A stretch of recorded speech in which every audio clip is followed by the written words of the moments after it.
بسم اللہ الرحمن الرحیم الحمدللہ والصلاة والسلام علی رسول اللہ وبعد۔ محترم اخوان، عمرے کی کیا فضیلت ہے، اس کا کیا اجر و ثواب ہے، اور قرآن و سنت میں اس پر کس قدر ابھارا گیا ہے، محتاج بیان نہیں۔ بلا شبہ ایک مسلمان کو جس مہینے میں اور جس وقت سہولت ہو اس کے لیے عمرے کی ادائیگی مشروع ہے، اور اس کے لیے ماہ رجب میں بھی اسی طرح عمرہ کرنا جائز ہے جس طرح دیگر مہینوں میں جائز ہے، لیکن اس کے برخلاف مستحب سمجھتے ہوئے اور زیادہ اجر کی امید میں ماہ رجب میں خصوصی عمرے کا اہتمام کرنا بہرحال صحیح نہیں ہے، اور اس کی کوئی اصل نہیں ہے، کیونکہ ایسی کوئی دلیل نہیں جس سے ماہ رجب میں عمرے کا استحباب ثابت کیا جا سکے، اور نہ ہی اس مہینے میں نبی صلی اللہ علیہ وسلم کا عمرہ کرنا ثابت ہے۔ صحیح بخاری میں ام المؤمنین عائشہ رضی اللہ تعالی عنہا ماہ رجب میں نبی صلی اللہ علیہ وسلم کے عمرہ نہ کرنے کی صراحت کرتے ہوئے فرماتی ہیں، ما اعتمر فی رجب قط، یعنی نبی صلی اللہ علیہ وسلم نے ماہ رجب میں کبھی عمرہ نہیں کیا۔ اور صحیح بخاری و مسلم میں انس بن مالک رضی اللہ تعالی عنہ کا بیان ہے کہ رسول اللہ صلی اللہ علیہ وسلم نے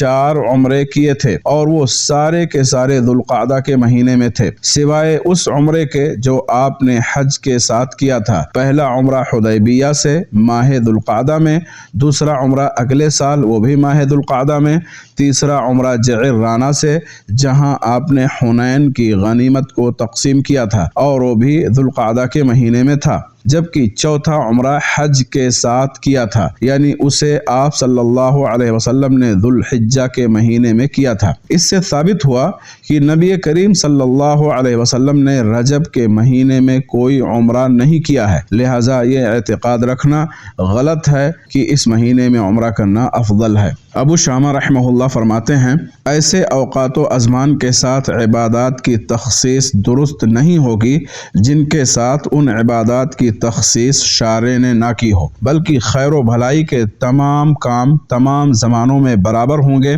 کسی کو کسی پر فضیلت نہیں دی جائے گی سوائے اس کے جسے شارع نے فضیلت دی ہو اور اسے کسی عبادت کے ساتھ خاص کر دیا ہو۔ اگر کسی وقت کے ساتھ کسی عبادت کی فضیلت ثابت ہو جائے تو یہ فضیلت خاص طور پر اسی عبادت کو حاصل ہوگی، کسی اور عبادت کو نہیں، جیسے صوم عرفہ اور عاشورہ، رات کی نماز، اور ماہ رمضان میں عمرہ کرنا۔ اور کچھ اوقات ایسے بھی ہیں جن میں تمام نیک اعمال فضیلت والے ہوتے ہیں، جیسے عشرہ ذی الحجہ اور لیلۃ القدر، جو 1000 مہینوں سے بہتر ہے، یعنی جس میں کیا جانے والا نیک عمل ان 1000 مہینوں میں کیے جانے والے نیک اعمال سے افضل ہے جن میں لیلۃ القدر جیسی عظیم رات نہ ہو۔ پس ان اوقات میں جو عمل صالح کیا جائے گا وہ دوسرے ایام میں کیے جانے والے عمل صالح کے مقابلے میں افضل ہوگا۔ حاصل کلام یہ ہوا کہ کسی بھی مکلف مسلمان کو عبادت کے لیے کوئی وقت خاص کرنے کا اختیار نہیں، بلکہ یہ پورا کا پورا شارع کے اختیار میں ہے۔ معلوم ہوا